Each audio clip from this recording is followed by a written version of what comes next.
Hey, how's everyone doing out there today? Jeremy Langlois coming to you live from Houmas House Estate on your side.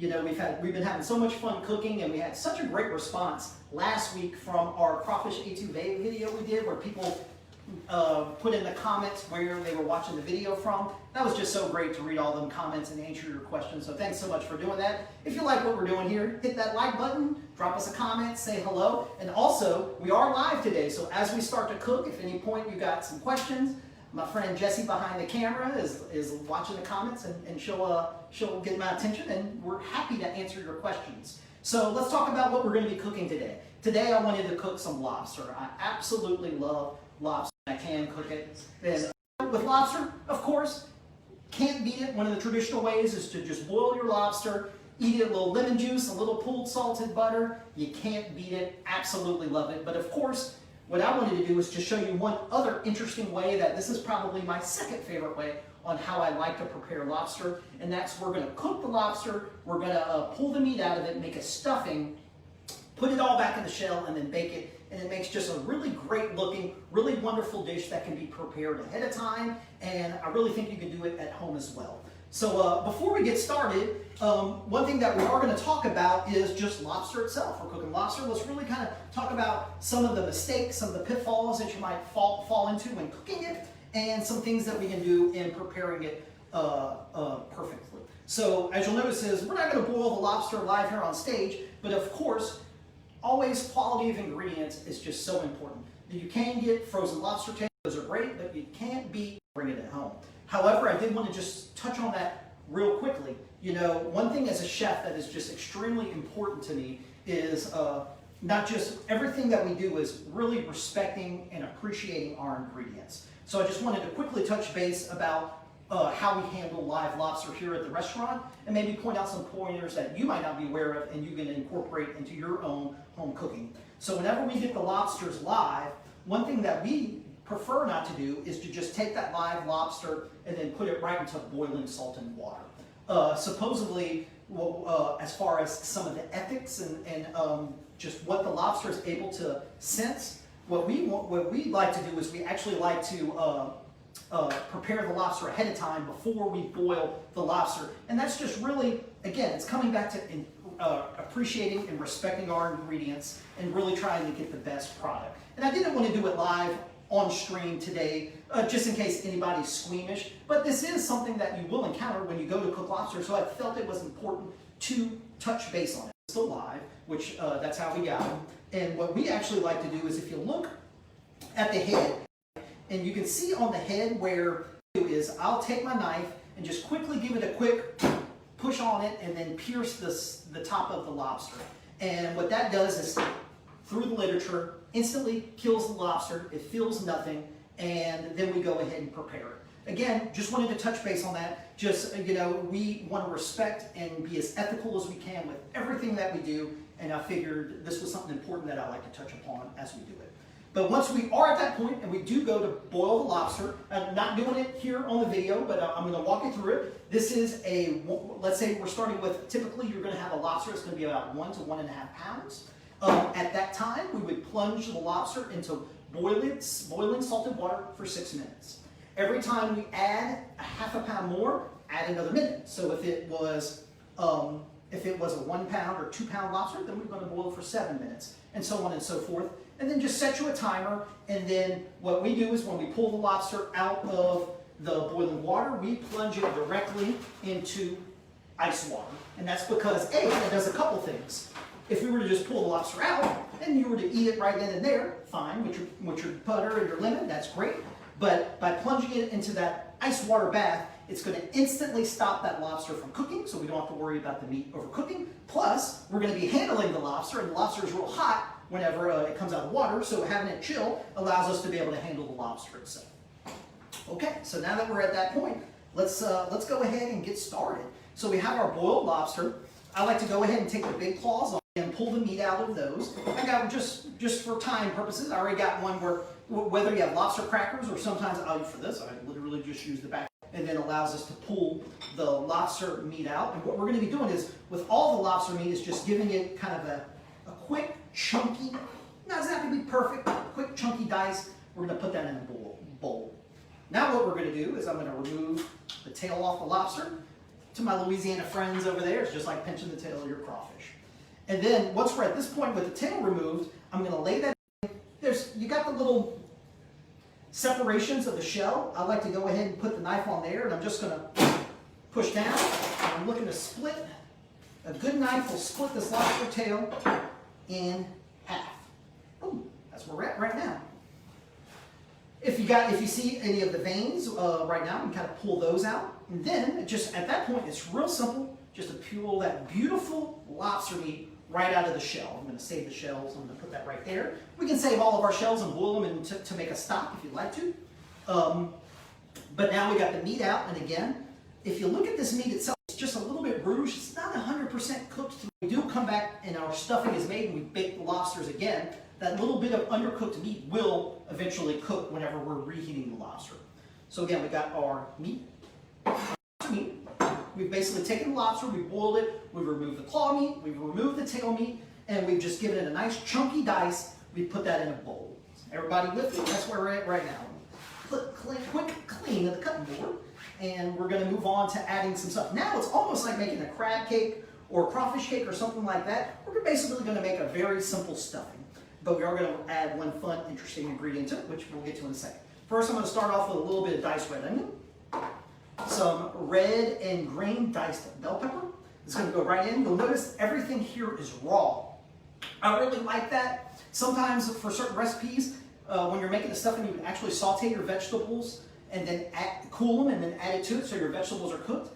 In my personal opinion, I love adding the onions and the bell peppers raw because I find even though it's only going to bake for a couple minutes in the oven, they'll stay raw and they'll have a little bit of crunch and vibrance and texture to our dish that we're cooking, so I prefer not to saute them, but that's a personal choice on how you want to go.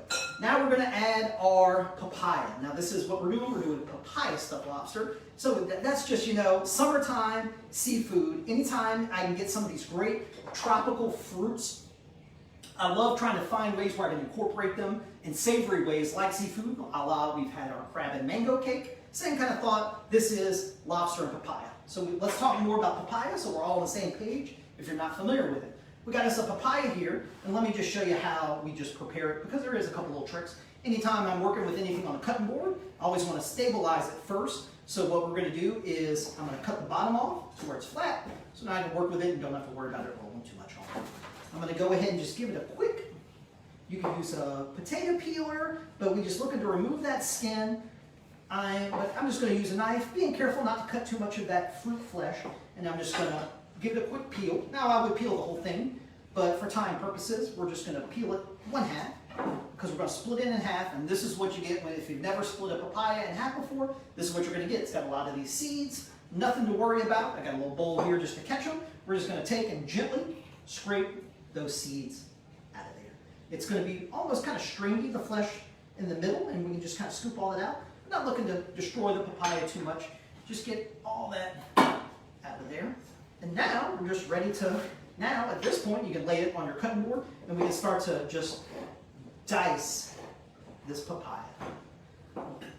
Some strips that way, and then we come back and everybody's with me, right? And this, I actually like to leave a little chunky and rustic. I find it adds to the stuffing. But that's the papaya that we're going to add right into here. So just a quick recap. We got our diced lobster, red onions, some bell peppers, and we got our papaya. Now we're going to add some seasonings and binders to hold this whole thing together. So first what we're going to do is let's start with some mayo. Mayo, this is just the binder. Some people will use a white bechamel sauce, but mayo, everybody's got it in their refrigerator. It's real simple, just enough to coat everything. It's going to hold everything together. Us in Louisiana love anytime I can add a little dollop of Creole mustard. Creole mustard is the whole grain, kind of spicy mustard that is very typical in Louisiana, Cajun, and Creole cuisine. However, if you don't have access to it, very similar to whole grain Dijon mustard. If you didn't have any one of those, regular old Dijon mustard, we'll scoop in there. Perfect, we're good to go. But Creole mustard is a whole grain mustard. Down we got some herbs and green onions. Got a little bit of parsley and chopped basil. That's going to go in. Some sliced fresh chive. That's going to go in. And now all I'm looking to do is I'm going to take this spoon and I'm going to start to mix this. And what I'm trying to put it together, and again, I'm not following, of course we'll have the recipe on our Facebook and on our Houmas House website, but I'm just looking to add enough mayo to just coat everything. Once I'm at that point, very important, we're going to come back and season with a little bit of salt and a little bit of cracked black pepper. Just to give that awesome flavor. Mix that up, get those seasonings mixed in. And now, one thing you'll notice, you can actually taste this now for seasoning. Before we add the breadcrumbs, anytime you're making any kind of stuffing, you always want to taste it before you add your breadcrumbs. And that'll kind of give you a gauge on what you're going to do. Of course, if you're using seasoned breadcrumbs, note that because that will have a little bit of seasoning in it.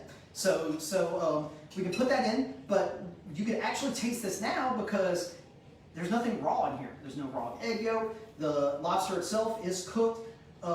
So there's nothing that you have to be concerned of raw ingredients. So it's all in there. And when we go to cook it, we're just looking to warm all this up and toast it. Now, what we want to do, because we are making a stuffing you always want to have something that's going to hold it together, typically breadcrumbs. And what we're using today is panko breadcrumbs. If you're not familiar, there's all kind of different breadcrumbs. Typically at a grocery store, you'll see plain breadcrumbs, Italian seasoned breadcrumbs, which is just usually the plain breadcrumbs with some seasoning in it, or you can find panko breadcrumbs, which are the Japanese style breadcrumbs. And what I really like about panko breadcrumbs is they're great for this is, what makes this different is it's a much coarser breadcrumb. So what that's going to do is you don't have to add as much to it because when I eat lobster, I want to taste lobster, not bread. So I'm just going to add just enough breadcrumbs to hold the whole thing together. And as it bakes, because it's a little more chunkier and rustic, I like the way it browns. It gives a nice kind of different texture and a nice and fluffy texture to the outside of your crust, which I really like as opposed to the more fine ground breadcrumbs. It just adds a different element of texture. So what we're going to do is just mix that together. Again, I like to add a little breadcrumb mix. I see it's still a little loose. It's not going to hold into a ball, so I'm going to add a little bit more to it and really kind of get that mixed in. Now, our stuffing is basically made. So what we're going to do is we're going to come over. We saved our shells from our lobster.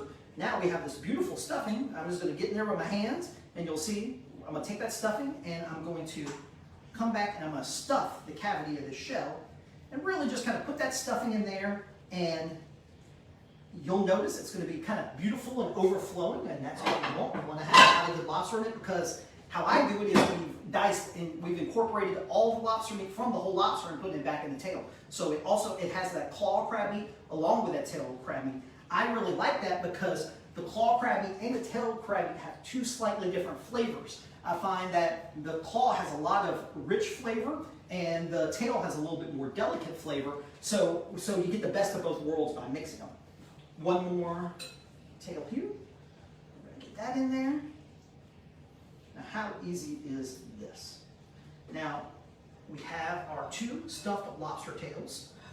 You can put them on, now you can put this on a cooking sheet, and of course if you were making multiples, if you were having guests over, you want to impress some people, bust out the papaya stuffed lobster and you'll blow them away. And the day before, you can boil your lobsters, you can make your stuffing, you can have all your lobsters stuffed, ready to go on a cooking tray, and then 10 minutes before you're ready to eat, you just pop them in the oven and it's going to be perfect. At that point, if we were to prepare them ahead of time, we have our lobster stuffed and we would stop.